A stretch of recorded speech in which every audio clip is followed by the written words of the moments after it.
Hey guys what's up, I am Arya and welcome back to my channel. तो इस video में मैं आपको बताऊंगी कि कैसे आप इंग्लिश बोलना सीख सकते हो बहुत ही अच्छे और फ्लुएंट तरीके से।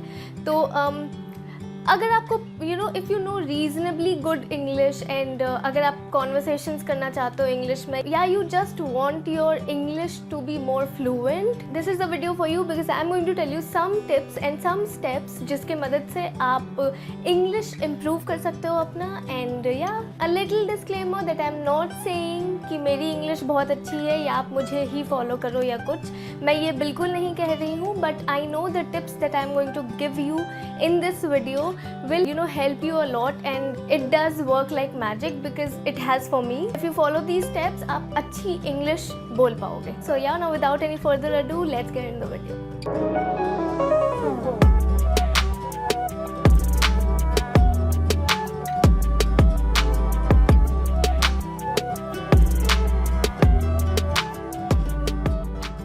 ये वीडियो मैं बाइलिंगुअल रखूँगी, इंग्लिश हिंदी दोनों लैंग्वेजेस मिक्स करके मैं बताऊँगी।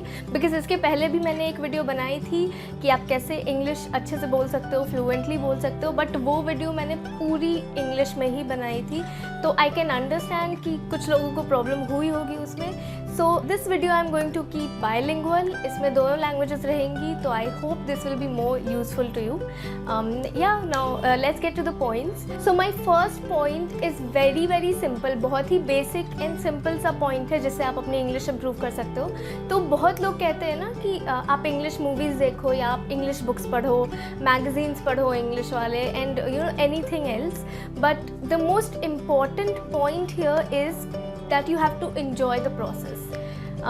अगर आप कोई भी मूवी देखते हो, कोई भी बुक पढ़ते हो या कुछ, तो आपकी इंग्लिश उससे तब तक नहीं इम्प्रूव होगी जब तक you are not actually enjoying it, and जब तक आप चाहते नहीं हो इम्प्रूव करना। तो you have to enjoy the process, and enjoy करने के लिए उसे और मज़ेदार बनाने के लिए there is just one way कि अगर आप मूवीज़ देखो या बुक्स पढ़ो या इंग्लिश मैगजीन्स पढ़ो, तो ये सारे कुछ आप अपने फेवरेट जॉनरा के पढ़ो। विच मीन्स कि अगर आपको साइंस फिक्शन मूवीज़ देखना बहुत पसंद है, तो मैं ये नहीं सजेस्ट करूँगी आपको कि आप इंग्लिश मूवीज़ देख रहे हो इंग्लिश इम्प्रूव करने के लिए तो यू गो फॉर रोमांटिक और क्लासिकल मूवीज़, क्योंकि उसमें आपको इंटरेस्ट नहीं आएगी and you will lose track. आप उन्हीं मूवीज़ को प्रेफर करें इंग्लिश के लिए जो आपको देखना पसंद है, जिसमें आपको मज़ा आएगा देखने में, एंड उसके बाद आपकी इंग्लिश बेटर तरीके से इम्प्रूव होगी। Secondly, for books it is the same thing. आपको जिस तरह की किताबें पढ़ना पसंद है आप उसी तरह के पढ़ोगे। So that will really help you in improving your English, giving you a proper channelised route, क्योंकि किसी भी मूवी को देखकर आप नहीं इम्प्रूव कर सकते हो। अगर आपको इंटरेस्ट ही नहीं आ रही मूवी में या आपको इंटरेस्ट ही नहीं आ रही बुक पढ़ने में, तो you can not improve your English. आप जब तक चाहोगे नहीं, आप जब तक उसके साथ मज़े नहीं लोगे, एंड जब तक आप इंजॉय नहीं करोगे उसे, तब तक नहीं होगी। So this is something which is really important, that is enjoy the process. Now my second point is read and speak simultaneously. तो ये थोड़ा चाइल्डिश लग सकता है आपको, क्योंकि आप जो पढ़ रहे हो, अगर आप कोई किताब पढ़ रहे हो, कोई मैगज़ीन पढ़ रहे हो, तो वो आपको पढ़ते वक्त बोलना भी है साथ में। मैं मन में नहीं पढ़ूंगी बिकॉज जनरली हम मन में ही पढ़ते हैं कोई भी किसी भी किताब को, किसी भी ऑनलाइन अगर हम कोई ब्लॉग पढ़ रहे हैं या कुछ, तो वो सारा कुछ हम अपने मन में पढ़ते हैं। बट आपको ये नहीं करना, आपको बोल कर पढ़ना है। Don't care about anybody else कि सामने कौन बैठा है, साथ में कितने लोग हैं। Don't care about all those things. आप बोल कर पढ़ोगे तो वो ज़्यादा इफेक्टिव होगा, क्योंकि there is this psychology behind this कि अगर आप कोई चीज़ को सुनते हो तो वो आपको जल्दी याद होती है, या आप कोई चीज़ को सुनते हो तो वो जल्दी समझ आता है। अगर मैं पढ़ूंगी and I am continuously listening to it also, and it is going in my head and in my mind, तो उस चीज़ को मैं जल्दी कैप्चर करूँगी एंड जल्दी समझ आएगा मुझे वो। बहुत बच्चे एग्जाम्स में भी यूज़ करते हैं इस चीज़ को, तो it is really effective and it really works. तो आपको यही करना है। अगर आप कोई इंग्लिश नॉवेल्स पढ़ रहे हो या कुछ पढ़ रहे हो, जस्ट रीड वाइल स्पीकिंग। तो या this is also a very helpful and effective way of improving your English. ऐसा तो होता ही है कि बहुत बच्चों को बुक्स पढ़ना पसंद नहीं है, and books are the best way you can improve your any language. अगर आप कोई फॉरेन लैंग्वेज भी पढ़ रहे हो तो the best way you can capture that language is by reading something on that in that language. तो books are really important. तो अगर आपको you can't go for novels, you can't go for thick books or anything, कोई बात नहीं, you go for novellas. Those are short novels and a little elaborate than short stories. और you can also go for short stories. या आप magazines पढ़ो या आप blogs पढ़ो, जो भी पढ़ोगे इंग्लिश में होना ज़रूरी है। उसके बाद मेरे पास बहुत सारे ऐसे भी बच्चे आते हैं जो कहते हैं मैंने इंग्लिश मूवीज़ तो देखी बट बहुत इफ़ेक्टिव नहीं हो पा रहा, या बहुत इम्प्रूव नहीं कर पा रहा हूँ मैं, या मुझे समझ नहीं आ रहा language. So the correct way of watching an English movie two improve your English is by using subtitles.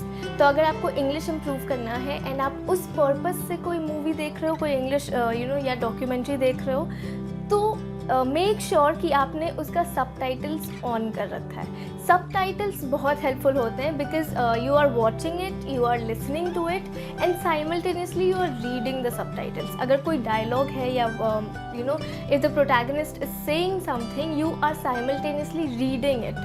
So that is like a very the most effective way in which you can improve your English, because मैंने भी ऐसे ही किया था. तो yeah, just go for that, go for subtitles. And here I would also advise you one thing कि आप subtitles हमेशा ना use करें. Just give yourself little breaks. कोशिश करो कि किसी एक दिन एक पर्टिकुलर मूवी को आप बिना सबटाइटल्स के देख रहे हो, क्योंकि that ways you can you'll understand the lip sync and you'll try to pick up that, and that is also really helpful. आप देखो, आप सबटाइटल्स के साथ देखो, but also try to lose that habit. Like आप धीरे धीरे उस आदत को ख़त्म करोगे, and one day there will be a time when you don't need subtitles at all. तो that is like the best feeling ever, जब आपको लगता है कि हाँ अब मैं सबटाइटल्स के बिना भी देख सकती हूँ. So that is definitely going to happen if you follow this. One important thing here is that do not try to copy that accent. English movies जो हॉलीवुड मूवीज़ होती हैं वो वेस्ट के एक्सेंट में होती है. ऑब्वियसली वहाँ का एक्सेंट अलग है, इंडियन एक्सेंट अलग है. अगर मैं इंग्लिश में कुछ बोल रही हूँ तो my accent will be different and their accent will be different. हो सकता है वो अमेरिकन इंग्लिश या ब्रिटिश इंग्लिश, जो भी इंग्लिश है उस अपने एक्सेंट में वो बोलते हैं. Do not try to copy that. It does not look good, it does not sound good. Accent बहुत ही रीजनल होती है. फॉर एग्जाम्पल मैं बिहार से हूँ, तो मेरे बोलने के तरीके में, मेरे बोलने के ढंग में आपको वो रीजनल फ्लेवर मिल जाएगा. सो if you are from West Bengal, if you are from South India or East India, your accent will have that flavor. So do not try to lose that, because that is not bad. Learn to accept your accent, and आप English में भी बोलोगे तो वो थोड़ा बहुत रह जाएगा आपके accent में. You don't need to be ashamed of that. You don't need to be, you feel bad about that or anything. It is normal. It is just good and great. आप किसी भी accent में बोल सकते हो. It doesn't really matter. So all that matters is your English is correct and what you're speaking is correct. So that is all. Now my final and most important point here is that speak in English only. Converse in just English language. If you really want to speak fluent English, and if you really want to improve your English speaking skills, then only converse in English language with the people who can talk to you in English. मैं ये नहीं कह रही हूँ कि आप road पर जाकर रिक्शे वाले से या ऑटो वाले से या बस वाले से किसी से भी आप इंग्लिश में बात करना शुरू कर दो, बिकॉज ऑब्वियसली उन्हें नहीं समझ आएगी. So that is like just fooling yourself. So don't do that. Your brother, sister, parents, friends, जिससे भी आप बात करते हो, if they understand and if they know how to talk in English, talk only in English with them. So that will improve your English to a vast scale, and this literally works like magic. So these are all the points, and I'm quite sure that these will help you if you follow them. You can also connect with me on my Instagram. I will leave the links below in the description box, and don't forget to subscribe to my channel if you like this video, and do all those good stuff. Subscribe, like, share, comment, bell button and everything else, and I'll see you soon with a new video. Till then, keep reading, keep learning.